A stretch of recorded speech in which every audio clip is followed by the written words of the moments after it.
Shalom, salam sejahtera buat kita semua, damai dan sukacita dan Roh Kudus menaungi kita. Pada malam hari ini kita kembali bertemu untuk renungan malam. Pada malam hari ini, sebelum kita mendengar firman Tuhan, sabda Tuhan yang kudus, kita berdoa terlebih dahulu. Kita bersama-sama berdoa. Bapa kami yang surga yang kami kenal di dalam nama Tuhan Yesus Kristus. Terima kasih Tuhan, boleh kami beristirahat pada malam hari ini karena berkat dan pertolongan Tuhan saja. Tuhan, sebelum kami beristirahat, kami mau mendengar firman-Mu yang kudus dan merenungkannya. Bukakan hati dan pikiran kami agar mengerti isi dari firman Tuhan. Ampuni akan salah kami Tuhan, agar kami layak selalu mendengar dan diberkati Tuhan. Jauhkan kami ya Tuhan dari pikiran-pikiran yang buruk. Roh Kudus-Mu hadir agar kami mencapai terang-Mu ya Tuhan. Kami percayakan hidup kami di dalam pengasihan Tuhan saja. Demikian Tuhan, kiranya berkat Tuhan selalu berlimpah kepada kami pada malam hari ini. Di dalam nama Tuhan Yesus Kristus, kami sudah berdoa dan mengucap syukur. Kami siap mendengar firman-Mu. Di dalam nama Tuhan Yesus. Amin. Saudara-saudari yang terkasih, pada malam hari ini kita mau mendengar firman Tuhan yang diambil di dalam Ayub. Kitab Ayub pasal 36 dimulai dari ayat 5 sampai dengan 12. Demikian yang tertulis di situ. Ketahuilah Allah itu perkasa, namun tidak memandang hina apapun. Ia perkasa dalam kekuatan akal budi. Ia tidak membiarkan orang fasik hidup, tetapi memberi keadilan kepada orang-orang sengsara. Ia tidak mengalihkan pandangan matanya dari orang benar, tetapi menempatkan mereka untuk selama-lamanya di samping raja-raja di atas takhta, sehingga mereka tinggi martabatnya. Jikalau mereka dibelenggu dengan rantai, tertangkap dalam tali kesengsaraan, maka ia memperingatkan mereka kepada perbuatan mereka dan kepada pelanggaran mereka, karena mereka berlaku congkak. Dan ia membukakan telinga mereka bagi ajaran dan menyuruh mereka berbalik dari kejahatan. Jikalau mereka mendengar dan takluk, maka mereka hidup mujur sampai akhir hari-hari mereka, dan senang sampai akhir tahun mereka. Ayat yang terakhir, tetapi jikalau mereka tidak mendengar, maka mereka akan mati oleh lembing dan binasa dalam kebebalan. Demikianlah firman Tuhan. Saudara-saudari yang terkasih, Ayub merupakan seorang yang beriman dan saleh.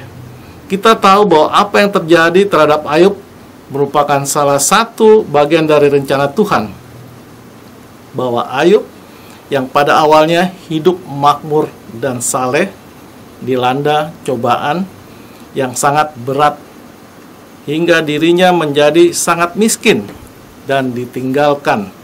Bahkan imannya pun mulai goyah. Pada teks ini kita melihat sanggahan dari Elihu, salah satu sahabat Ayub yang namanya tidak disebutkan pada awal kitab Ayub.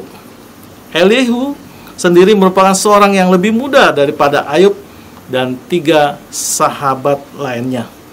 Elihu menerangkan dengan pengetahuannya terkait dengan kuasa Tuhan. Berbeda dengan 3 sahabat lainnya, Elihu mengingatkan Ayub terkait kuasa Tuhan dan kasih Tuhan. Dalam teks ini dinyatakan bahwa Tuhan memandang sama semua orang, tidak membeda-bedakan umatnya. Tuhan juga adil dengan memberikan hukuman kepada orang-orang berdosa. memberi keadilan kepada orang-orang sengsara. Kepada orang-orang benar akan ditinggikan martabatnya. Kesengsaraan diterima manusia sebagai peringatan kepada mereka, agar tidak menjadi sombong dan membuka telinga manusia tersebut, sehingga dapat mendengar peringatannya. Agar manusia kembali ke jalan yang benar.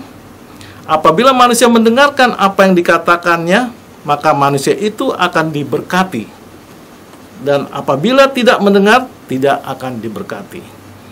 Hal yang dimaksud di sini adalah keadilan dari perbuatan Tuhan. Tuhan mempunyai rencana dan melihat sudut pandang yang lebih besar daripada manusia.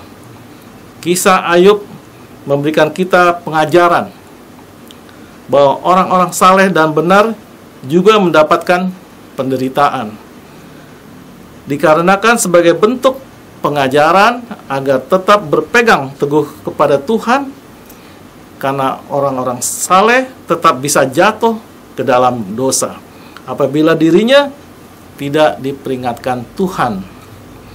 Orang-orang saleh bisa menjadi sombong dan merasa diri paling benar. Ini terlihat dari Ayub yang saleh dan hidup makmur.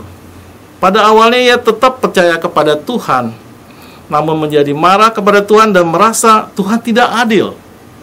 Ayub tidak melihat sudut pandang yang lebih luas dari rencana Tuhan.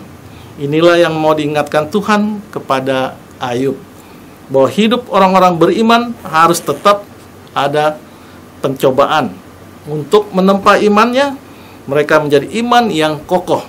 Apabila mengalami kesenangan hidup saja, maka iman itu akan tertempa atau tertimpa. Sehingga pencobaan diperlukan untuk menempa iman kepada Tuhan. Hal menarik yang berikutnya dari teks ini adalah Elihu.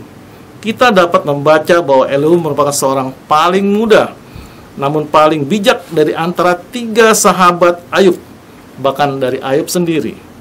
Elihu digambarkan sebagai seorang yang sangat berpegang teguh kepada Tuhan. Tidak seperti 3 sahabat Ayub yang menyatakan bahwa Ayub memiliki dosa yang tidak disadari sehingga Tuhan menghukum Ayub. Namun Elihu menyatakan hal buruk terjadi pada Ayub sebagai pengajaran bagi Ayub agar tetap berpegang teguh kepada Tuhan. Saudara-saudari sekalian, dari teks ini bisa kita lihat bahwa Tuhan memperhatikan tingkah laku kita. Kita semua sama di hadapannya. Tidak ada yang dipandangnya hina. Tuhan mengasihi kita semua, bahkan memberikan orang-orang berdosa hukuman sebagai cara untuk memperingati mereka agar mereka bertobat. Kepada orang-orang yang menderita dan benar akan diangkat dan ditinggikan Tuhan. Semua ini bisa terjadi apabila perkataan Tuhan kita dengarkan. Hal ini yang terjadi kepada Ayub di pasal-pasal berikutnya, sehingga dia mendengarkan dan bertobat kepada Tuhan.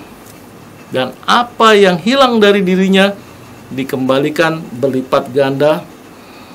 Bagi kita di zaman modern ini, bagaimana? Terkadang kita merasa bahwa Tuhan tidak adil.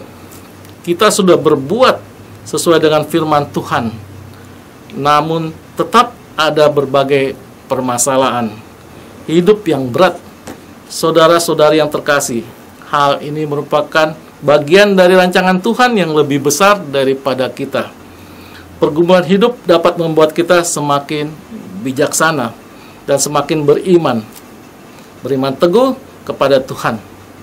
Percayalah bahwa apabila hari ini kita mengalami pergumulan yang berat, Tuhan sedang menyiapkan hal yang lebih indah untuk kita kelak. Percayalah bahwa Tuhan akan mengangkat kita lebih tinggi dari apa yang kita bayangkan. Tuhan baik adanya, rancangannya melebihi akal pikiran kita. Marilah kita bersyukur atas kasih-Nya kepada kita dan tetap berpengharapan kepada Dia yang kudus, yang selalu menyayangi kita dan selalu berbelas kasihan kepada kita dan selalu melindungi kita di dalam hidup kita. Tuhan memberkati. Kita tutup di dalam doa. Kita bersama-sama berdoa. Tuhan, terima kasih berkat Tuhan, pada malam hari ini kami boleh mendengar firman-Mu yang kudus. Kami dapat, ya Tuhan, berkat Tuhan yang berlimpah melalui firman-Mu. Kami percaya, ya Tuhan, perjalanan Ayub itu juga kami alami, dan kami mendapatkan dari pergumulan itu berkat yang berlimpah dari Engkau saja, ya Tuhan. Pada malam hari ini kami mau beristirahat, Tuhan. Kiranya Roh Kudus-Mu menangi hati dan pikiran kami, jasmani dan rohani kami, agar esok hari dapat kami bangun dengan segar. Terimalah doa dan sembah kami ini di dalam nama Tuhan Yesus Kristus. Amin.